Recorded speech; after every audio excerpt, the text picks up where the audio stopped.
Obrigado pela atenção de vocês. Doutor Carlos Fernando, qual a avaliação que vocês da equipe da Lava Jato realizam da condenação do presidente Luiz Inácio Lula da Silva à sentença proferida pelo juiz Sérgio Moro? Nós entendemos que foi, com essa sentença, atingido um objetivo muito importante em toda a investigação. Desde a 7ª fase, nós temos insistido que as investigações têm um caráter republicano, atingem todas as pessoas que se envolveram em corrupção, independente de quem seja. Essa condenação ela é a consagração desse princípio. Doutor, a situação envolvendo a sentença de 9 anos e meio, vocês do Ministério Público vão recorrer, pedir mais condenação para Lula? Sim, nós acreditamos que Lula, dentro do esquema criminoso, ele tinha um papel de preponderância e nós entendemos que a pena de 9 anos e meio é insuficiente. Qual seria, na avaliação de vocês, agora o caminho para esse recurso? Tem uma questão, é um recurso simples, entre aspas, esse simples, né, pedindo o aumento da pena, vocês apresentam novos argumentos, como é que funciona isso? O recurso é o de apelação. Nós vamos apresentar a apelação demonstrando que há fatores que devem ser considerados para elevação da pena. Existem realmente fatores que não foram considerados pelo Dr. Sérgio Moro. Nós elogiamos a sentença, mas nós temos que corrigi-la naquilo que nós entendemos incorreto. Que fatores? Nós temos um tribunal tem revisto muito dessas condenações para aumentar a pena e eu acredito que nesse caso também aumentará. Que fatores? Principalmente o número de crimes considerados, a própria posição dele hierárquica no esquema.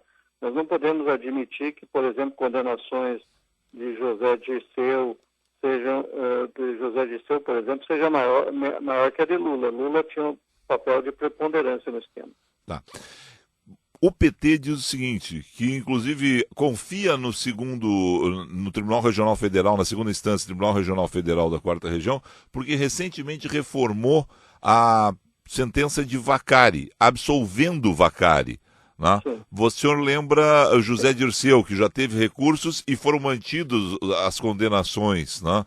Como é que vocês trabalham isso, essa questão dos números, né, e dessa situação envolvendo outras pessoas? Nós entendemos que a esperança é a última que morre e a defesa deve realmente exercer todo o seu direito perante os tribunais. Mas nós confiamos no tribunal. O tribunal tem reformado a maior parte dos casos para aumentar as penas. O caso de Vaccari foi uma excepcionalidade e nós estamos corrigindo daqui para frente a abordagem em todos os casos posteriores para que não haja esse risco novamente.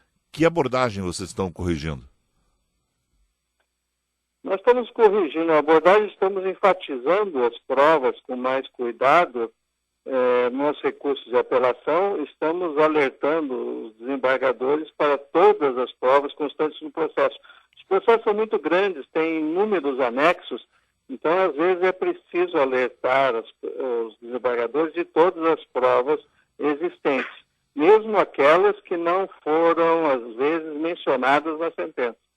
No caso da sentença de ontem, quais são as provas mais contundentes? Porque a defesa diz que não há provas contra Lula, né? Que na verdade o processo foi uma decisão política, né? Que não há uma prova material de crime envolvendo Lula na sentença de ontem.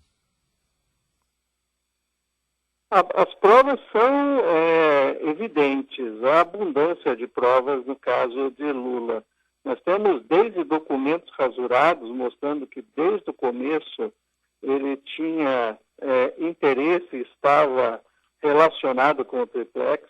Nós temos o depoimento de uma testemunha, o próprio dirigente da OAS, Léo Pinheiro, ele não é um colaborador, mas é uma testemunha.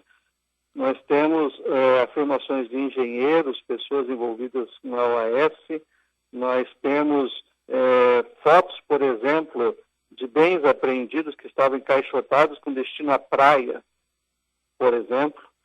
Então, há inúmeras provas no processo. O doutor Moro fez uma relação de algumas delas, mas há outras. Inclusive, nós vamos enumerá-las com cuidado perante o tribunal. Não há dúvida nenhuma que o recebimento do triplex implicou no recebimento de vantagem devida pelo presidente Lula.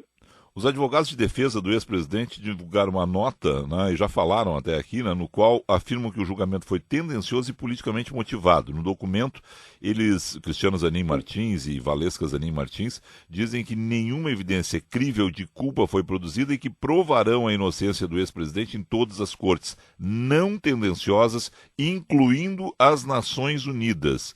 Em julho de 2016, a defesa de Lula entregou ao Comitê de Direitos Humanos da entidade uma queixa formal contra o Estado brasileiro. Vocês acompanham tudo isso, né? Toda essa divulgação pela defesa dessas situações envolvendo o processo como um todo, e inclusive colocando organismos internacionais na parada, doutor Carlos Fernando? Nós acompanhamos, nós temos uma Secretaria de Cooperação Internacional que faz o acompanhamento de todos os relacionamentos do Ministério Público com órgãos estrangeiros. De qualquer maneira, nós vivemos no Brasil, numa democracia, e vivemos no Estado de Direito. Eu entendo que a defesa use de todos os métodos para defender o cliente.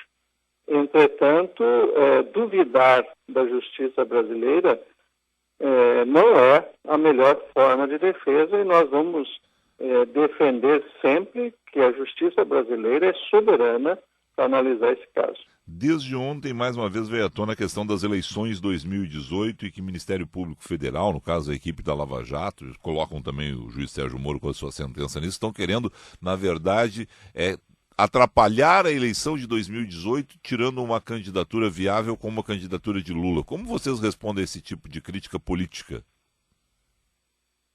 A forma de defesa de todo político é acusar os órgãos do Ministério Público, juízes e policiais, de estarem agindo politicamente. Isso não é nenhum privilégio de Lula.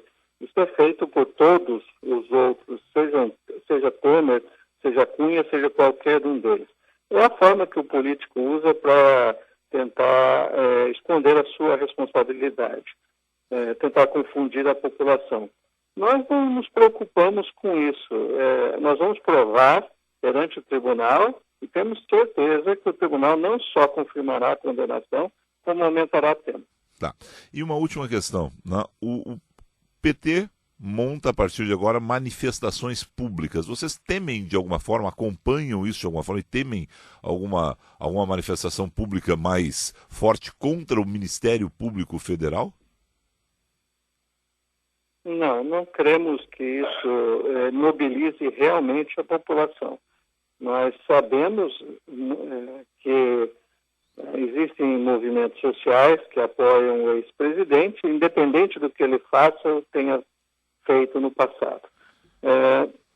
As manifestações são livres no Brasil e nós respeitamos qualquer manifestação, pró ou contra o ex-presidente, mas isso não nos preocupa e nem nos interessa especialmente. Em relação a prazos, né? Agora tem o caso do triplex, tem o caso dos aviões de combate, os Gripens, né? Que também tem uma acusação contra Lula, tem o caso do Instituto Lula, que é investigado se o Odebrecht deu 12 milhões ou não para comprar o terreno onde se localiza o Instituto como parte de um acordo para distribuir subornos recebidos pelo PT. E tem o caso Angola, onde o ex-presidente é acusado de tráfico de influência, corrupção passiva, lavagem de dinheiro e organização criminosa junto a Marcelo Odebrecht entre 2008 e 2015. Vocês trabalham com que prazos para essas sentenças? Qual a expectativa do Ministério Público Federal? Veja bem, a Força-Tarefa em Curitiba ela é responsável por 3 acusações contra Lula.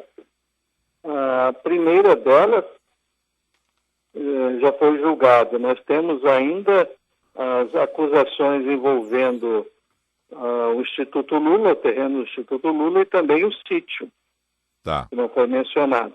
As demais acusações, elas são de outras procuradorias. Perfeito. Nós esperamos agora que a sequência seja uma sentença no caso do terreno do Instituto. Mas não há ainda nenhuma previsão de data para isso acontecer. E com relação a prazo de Tribunal Regional Federal da 4ª Região, Dr. Thompson Flores, novo presidente do tribunal, concedeu uma entrevista à Guaíba falando que em um ano essa situação, ou seja, julho, agosto do ano que vem, deve estar aí sentenciada na segunda instância. Essa também é a expectativa de vocês, e aí sim não seria uma questão para se deixar para no meio realmente da eleição 2018 ou pós-eleição de 2018, a segunda instância que pode levar Lula para a cadeia ou não?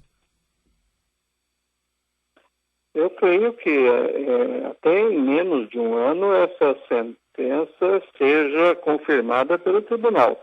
Eu creio que as eleições elas não devem ser consideradas para se decidir julgar antes ou depois. O que deve ser obedecido é o prazo normal de decisão do tribunal.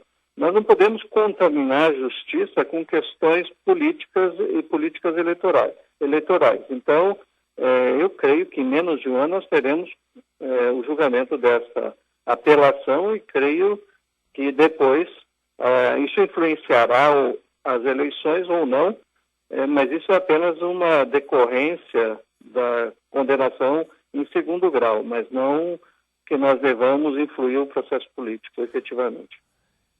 Ok. Doutor Carlos Fernando, só uma última curiosidade. No caso agora, primeiro se pronuncia a defesa, né, e aí vocês recorrem após a defesa para pedir a ampliação da pena de Lula, ou trabalha todo mundo no mesmo período? Né? Vocês também têm aqueles prazos de 5 dias agora para recorrer, né, e pedir a ampliação da pena? Os prazos começam a partir da intimação, independente um do outro. E daí as partes vão responder o recurso da outra parte. Então, os prazos são comuns e vão correr concomitantemente. Tá bem. Quero agradecer muito ao senhor aí pela entrevista à Guaíba, lhe desejar um ótimo dia. Obrigado mesmo. Obrigado, até mais.